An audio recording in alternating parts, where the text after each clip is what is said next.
Ladies and gentlemen, capital G here with Hazezon Tamar.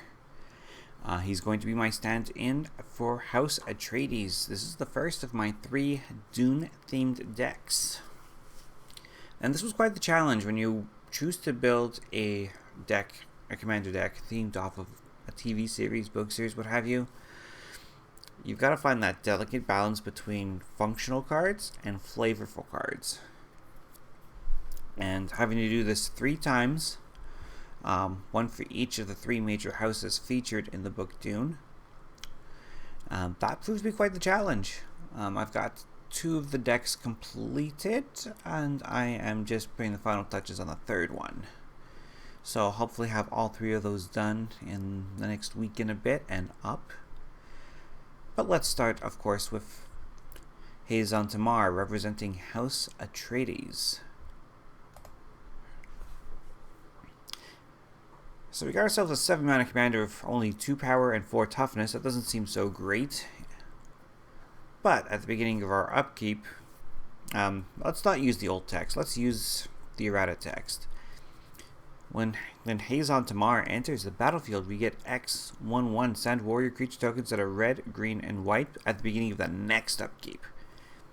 X is the number of lands we control when Hazezon Tamar enters the battlefield. And if Hazezon Tamar leaves the battlefield, exile all Sand Warriors. So it doesn't seem so great. There's plenty of workarounds to get past this drawback and the fact that these creatures emerge very, very slowly. But again, it's a flavor pick. So Hazezon Tamar stands in for Paul Atreides. Paul Atreides, of course, his family was deposed from the rulership of Dune, and he ends up becoming the leader of the Sand People known as the Fremen, people who live outside of the rule of the Empire on this entirely desert planet.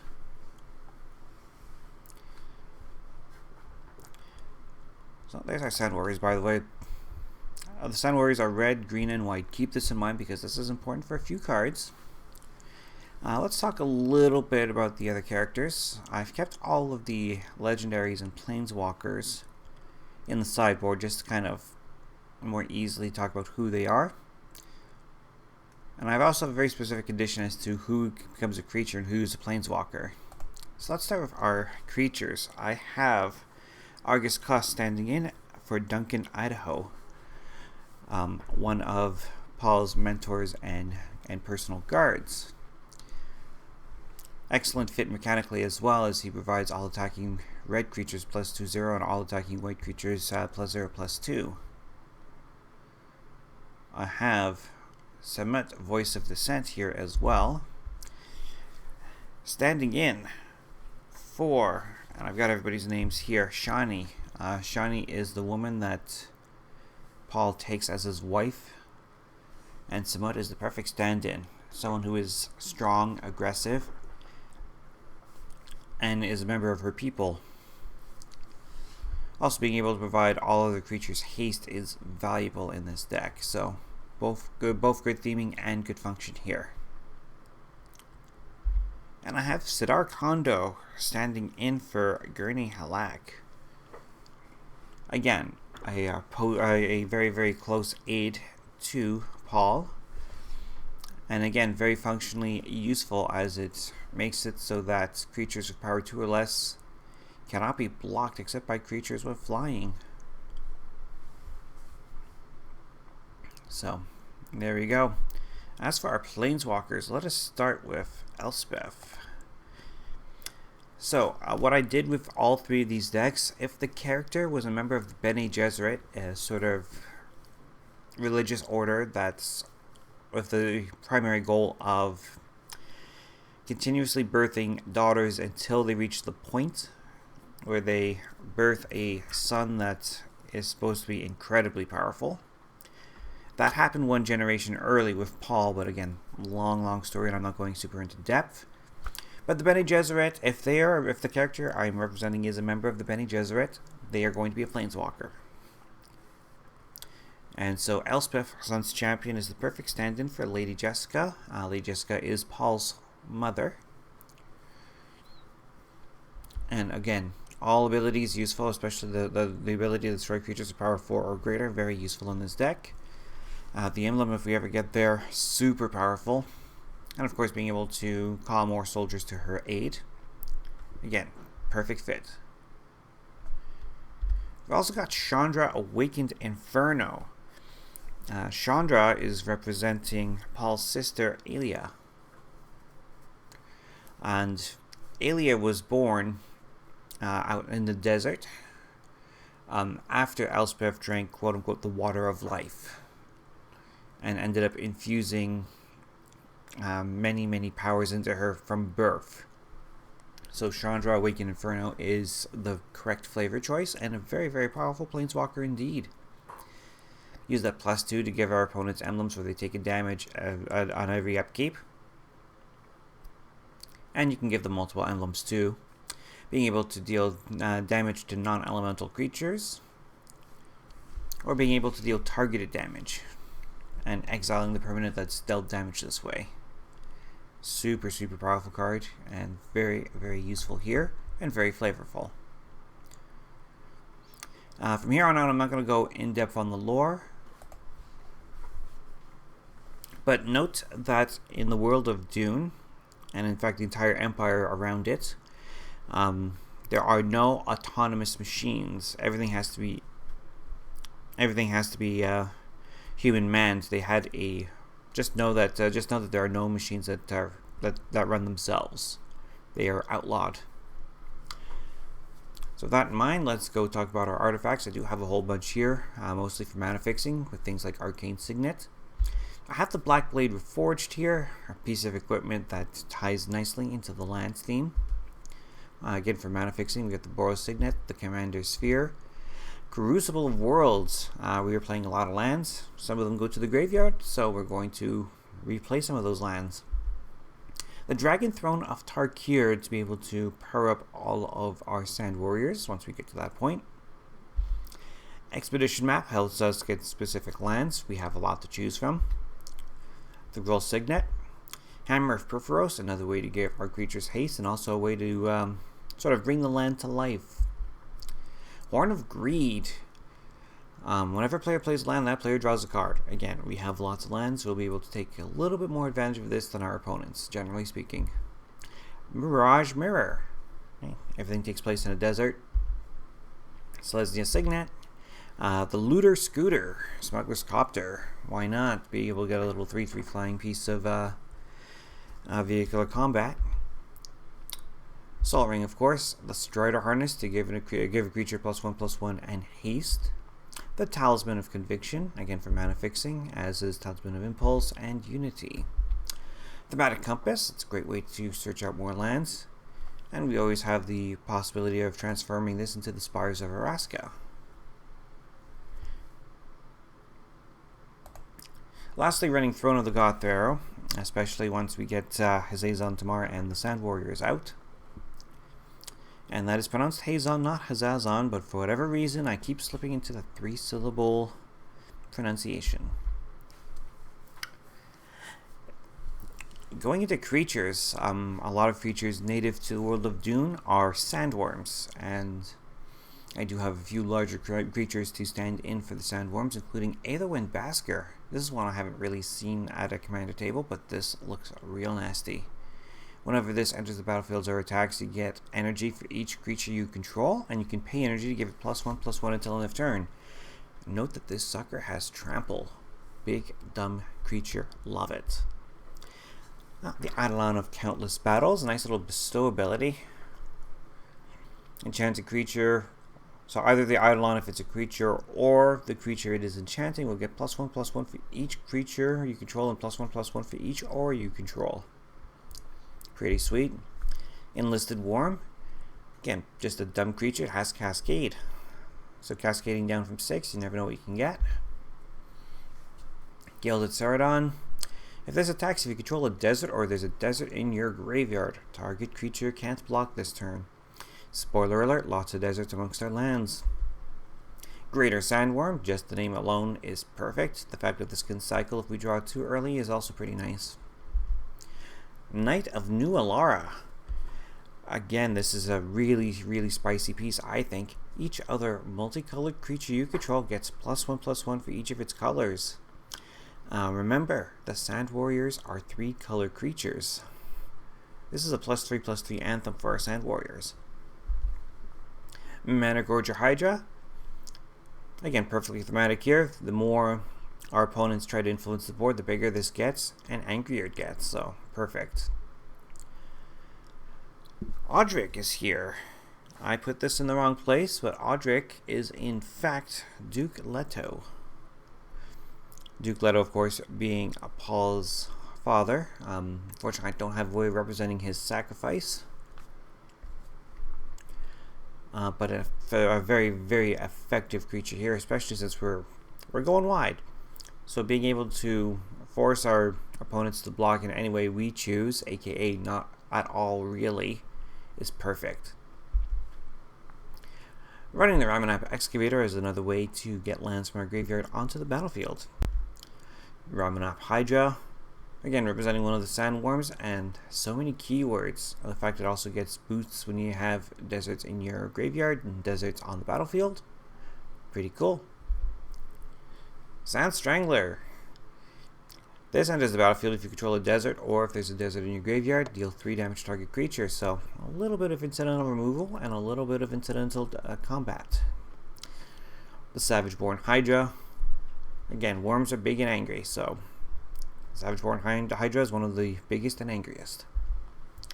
The Sheriff Monitor. Again, perfectly thematic because of the way it swims through the sand. And also because it can cycle. When you cycle it, you can get a desert card onto the battlefield. Also put on the Wall of Forgotten Pharaohs. It's technically an artifact creature, but I can make exceptions for the wall type because they're not computerized, shall we say. Moving on to enchantments. With Desert's Hold, if this comes down as a desert on a desert card in your graveyard or the battlefield, you gain 3 life. And it pacifies an opposing creature, so enchanted creature can't attack, block, or activate its abilities. Running Glorious Anthem because we're going to take back Dune, so say we all. Hope Against Hope. +1/+1 for each creature you control, and as long as enchanted creature is a human, it has first strike. So this is a way to, again, really buff up Hazehon himself with first strike and a huge boost to his power toughness. In the Web of War is a nice way to give our Sand Warriors a power boost and haste on the turn they enter the battlefield. And Sandworm Convergence, because of course we're going to run Sandworm Convergence in a deck themed off of Dune. Tectonic Reformation. Just pay red, cycle away our lands. We'll be able to play them back from the graveyard later. Burn Bright, going into our instance. Burn Bright seems to be an odd ad. We don't really see this one in Commander. But another piece of lore from Dune, if I may indulge. One of the reasons Dune is such an important planet is because of the fact that it's the only planet in the Empire that naturally produces the Spice Melange. And the Spice Melange allows people to... It's basically a drug, but this drug allows people to hyper-focus, and they use it for their pilots to hyper-focus and lock in navigation courses, because of course they can't have a computer do it. That's bad. So having a human on the Spice Melange do the job is imperative.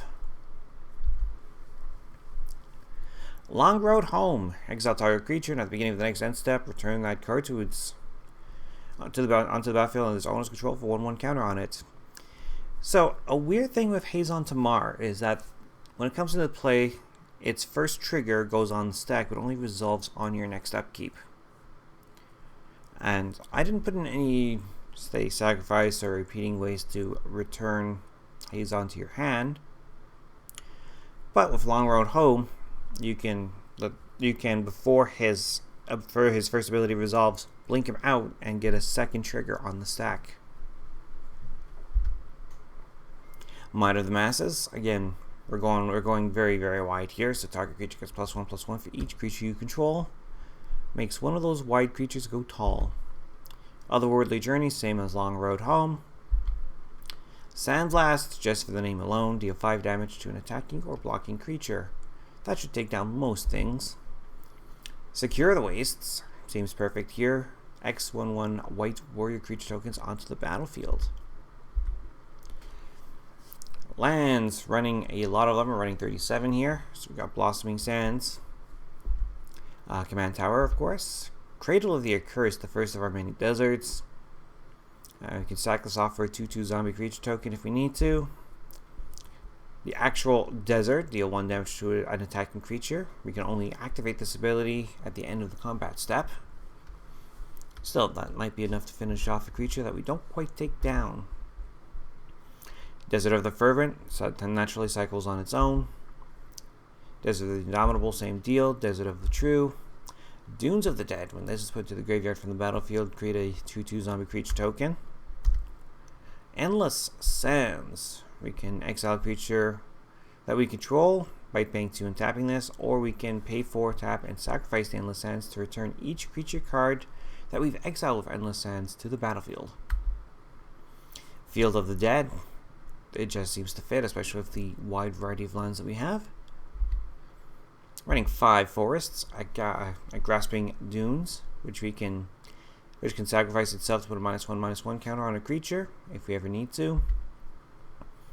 Hash Heap Oasis, taps for a green, or we can pay the mana and sack a desert to give a creature +3/+3 till end of turn, add sorcery speed.